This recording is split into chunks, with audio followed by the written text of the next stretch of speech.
سر میاں صاحب جو ہماری فلور مل ہے ہمارے پاس جو گندم ہمیں ملتی ہے اس کا ٹوٹل 700 تقریباً 20 تھیلا بنتا ہے جو ڈیلی کا بنتا ہے،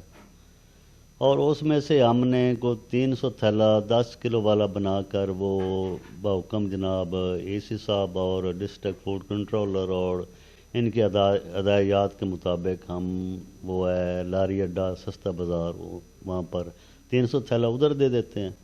باقی جو ہمارا تھیلا ہے وہ ٹوٹل ہم مختلف شاپ ہیں بنائی ہوئی ان کے اوپر تقسیم کر دیتے ہیں، کسی کو 40 کسی کو 50 کسی کو 70 اس طرح کر کے پول پیرا پر ادھر تاندلیانوالہ میں جو بھی جگہ ہیں وہاں پر ہم آٹا دے رہے ہیں جو ہمارے پاس ہے۔ باقی اتنا بران بھی نہیں ہے، ویسے کچھ لوگوں نے بنا دیا ہے آٹا نہیں مل رہا، لیکن اے سی صاحب کہہ رہے تھے کہ میں اور بھی آٹا جو ہے وہ فیصل آباد سے ارینجمنٹ کروں گا۔ باقی مکہ والے بھی ادھر دے رہے ہیں، جو دو ہی ہماری ملیں ہم دونوں برابر تقریباً وہ جتنی ان کی کیپیسٹی وہ بھی دے رہے ہیں اور ہم بھی دے رہے ہیں۔ آگے جو ہوگا دیکھا جائے گا، مزید بہتری آئے گی، میرے خیال ہے 1-2 دن میں بہتر ہو جائے گا سر۔ ٹھیک ہے۔